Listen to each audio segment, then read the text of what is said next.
Hey everyone, welcome back. In this video I'm taking apart my old 1978 DT175. It's been a long time since this bike's been on the channel. It's been just chilling in my garage. My wife usually rides it every once in a while. But I did notice over the last couple months that I was having decreased compression. When I would kick it over, there wasn't a whole lot of resistance. It wasn't as powerful as it used to be, and just kind of sounded like it was running pretty rough.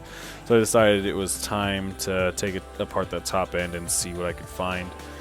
To my surprise, I ended up seeing that it was still in the original piston from 40 years ago, which I thought was pretty interesting. It was a size 66 piston, which is the standard according to Wiseco.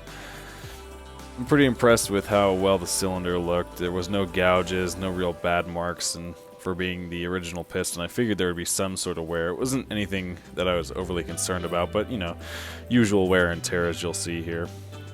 Got the head off. It actually looks pretty dang good. I'm quite surprised. Although I do think it might just be the penetrating oil, but I think this thing might be running pretty fat. Looks like there's quite a bit of carbon buildup. And I put this guy down, bring it over here. So there's our top end. Yeah, that's pretty crusty. So gotta find out what size piston head that is, and then order a new one and go get this thing honed, see if it even needs it, and then we'll be back in business. I was gonna see how good the bottom end is, but we're good up and down, side to side. As you can see, there's a ton of play. I don't quite know if that's normal. I'm assuming it's not, because I know side to side on like big 4 strokes is not ideal. But yeah, so I don't know. I'll have to ask about that when I go get this thing home. Because oh well. It's a 40-year-old bike. I'm sure the top or the bottom end's fucking just destroyed too, so I'm only just doing this so we can go a little bit quicker on the bike. But yeah, so we'll figure out how to take this piston out, shove a rag down in there, and then go order some parts.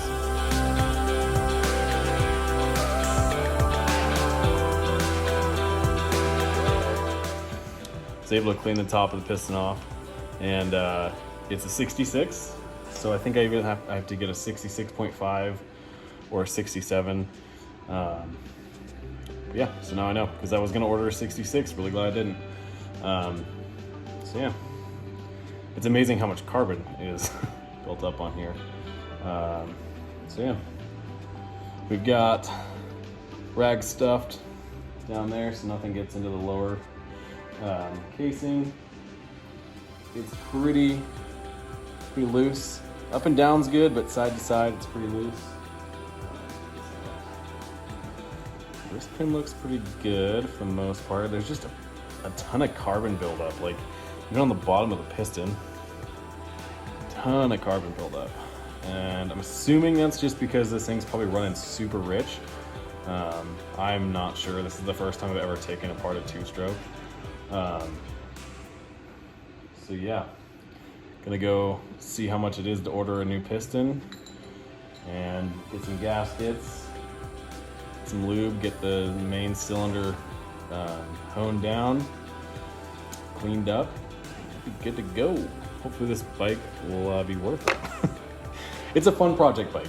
It's a great bike to fuck around on, and you know, it's not my main ride of the D or the YZ's back over in the corner over here, but it's just a fun bike. Teaching my wife how to ride on this bike. It's a great buddy bike. I mean, why not? It's a 40-year-old bike. It's worth like $400 at most. It's a fun bike to just fuck around with, and you know, throw some new parts out every once in a while and keep it running. So yeah, good first day.